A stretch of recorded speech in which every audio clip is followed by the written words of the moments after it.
There we go. We are live. Excuse me for a moment. Having a couple of gremlins trying to get this up. That's what we're going to be looking at. Okay. 1 second more. Add that. Come off. There we go. Right. Yes, we are there. I hope my microphone is on. That is also something that I wasn't checking and couldn't figure out before. So, welcome along. It is our weekly Praying for Wales, Cantigymru prayer.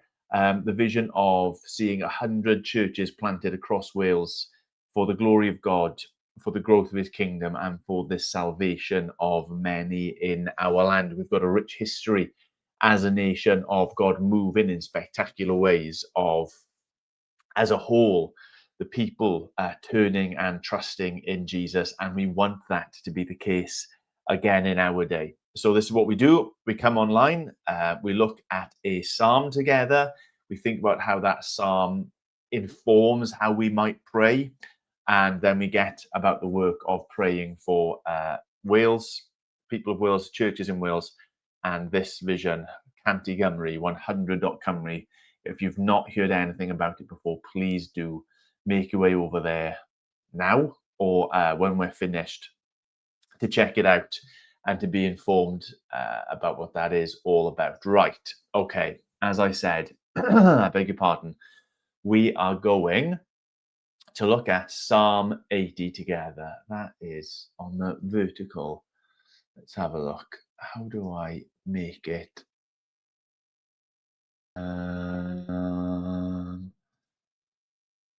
know that there's a button I can press. There we go, where you're looking at the psalm, not looking at me. Okay.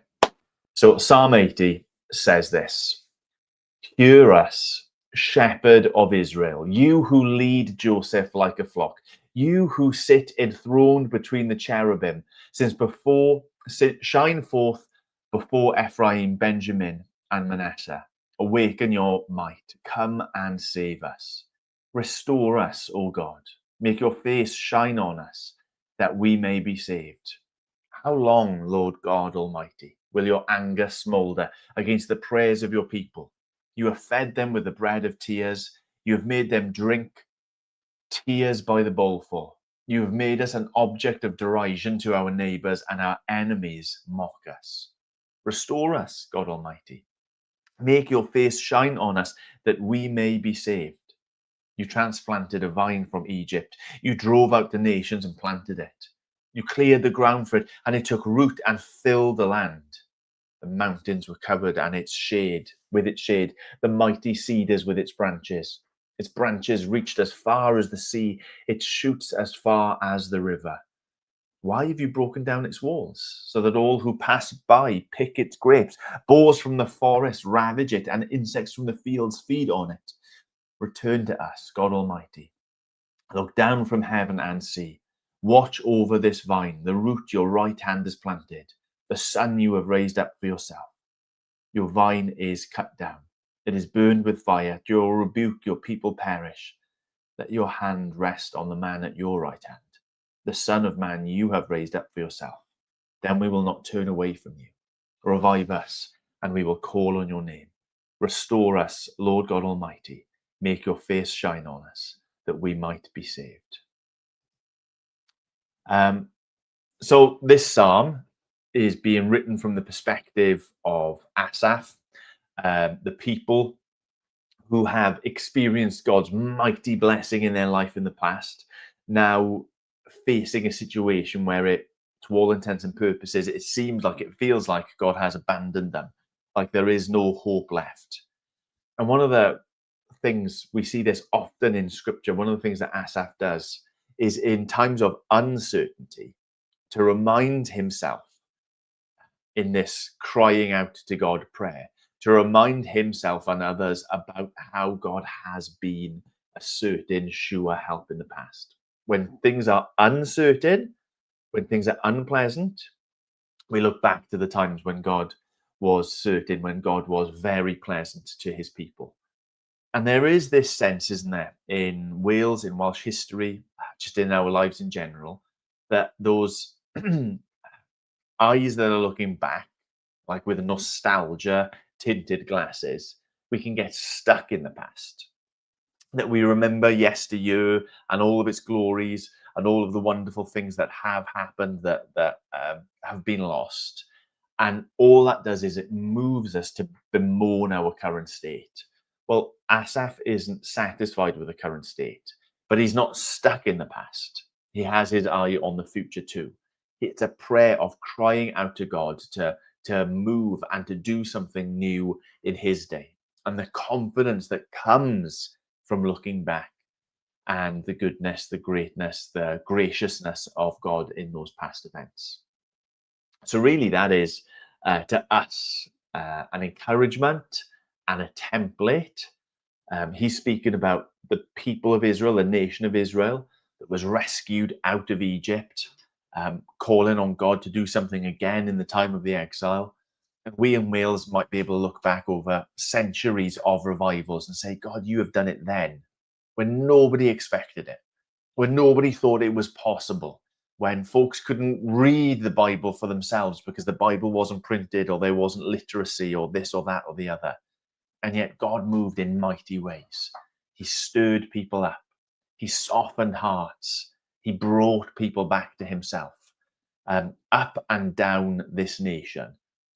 And so as we look and we see a world that is hurting, we see a nation that is filled with sadness and sorrow and hopelessness, that we would say, well, Lord, do it again in our day. Or rather than do it again, do that sort of thing again in our day.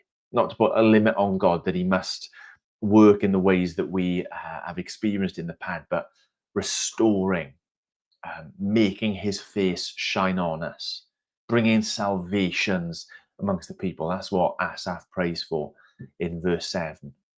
Restore us, Lord God Almighty.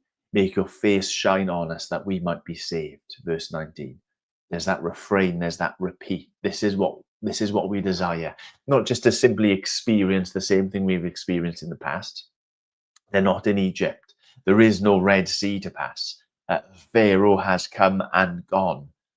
But to still seek that God and have confidence in that God that he might move amongst them today. Well, we're really coming up to Christmas as well. So one of the other things that we can be remembering in prayer is all the church plants that have been established over the last couple of years, Cantigymry, that they would be blessed.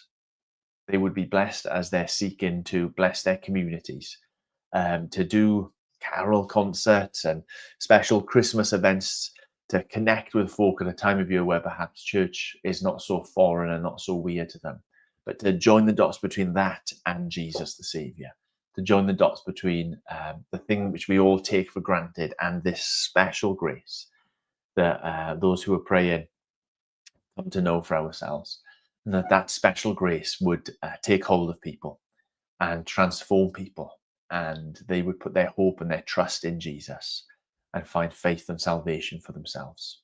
So let's spend our remaining few minutes praying to God, seeking him in that way and for that thing. Lord God, you are our shepherd, and truly our good shepherd, not someone who sits above the flock and picks food and comfort from the flock for himself, but one who leads, one who rescues, one who sacrifices that we might have life. You have promised yourself to be and have proven yourself to be a shepherd who gathers in those who are lost, who binds up and heals those who are wounded, who protects from enemies. And Lord God, we pray that you would be that God to us again in this day. Lord, we know your protection as your church in Wales, but we ask for that special blessing of the flock increasing. Lord, we have this heritage, we have this history. We know that in the nation of Wales, your name can be lifted up en masse, that we as a people group, as one, might cry out and call to you. And we seek that anew, we seek that again, even for today. Lord, how long? How long will we be left waiting and find ourselves in this sorry state of affairs where people mock you, people scorn you, where Jesus is not a name to be sung and glorified and praised anymore, but it is a name to be uh, thrown out there when frustration strikes or when amazement strikes, almost as a swear word in our culture amongst our people. Lord, that there are those who wander around and they poke fun, they ridicule faith in God. And yet, where are we? Where are we as a nation? We're sad, we're sick, we're sorrowful. We are without light, without hope in this present dark age. But we know that you are a God who shines light, brilliant light, the light of life and the hope of salvation, even into the midst of the deepest darkness. And so we pray that we would see your light shining in our land, even over these next week and a half as we approach Christmas. Lord, I thank you so much for the testimony of churches that have been established in the last 2 or 3 years with this vision of once again filling this land with the praise and glory and honor and fame of your name, with a vision of growing the boundaries of your kingdom in this nation, with a vision of seeing so many souls won over to you, salvations, baptisms, eternal destinies changed. I thank you so much for those churches. And I pray that even over the next 8 days until Christmas, as we kind of plot and scheme to have carol services and special events where folks might be willing to come and to engage with church because Jesus and Christmas is vaguely related with church, Lord, I pray that you would take hold of those things and you would use them for your glory in the midst of new churches, in the midst of old churches. That actually, as we've been speaking about a quiet revival, as we've been enjoying the last 12, 18 months, seeing baptism after baptism after baptism amongst people and in places we wouldn't have expected. Lord, I pray we'd be able to point to Christmas 2025, the things that we were doing when revival broke out, where renewal was experienced, where not just the celebration of Christmas took place, but the yielding of lives, the yielding of selves happened at the foot of the cross, at the throne of Jesus, at the manger that we encounter at this time of year. Lord, that you would restore your kingdom in this place, that you would restore your people in this nation, that into the darkness, we wouldn't just have Christmas lights blinking, but we would feel and know and experience your face shining, that many might be saved. Lord God, this is not about particular churches growing in number so that we might feel good about ourselves. This is about your fame. This is about your glory.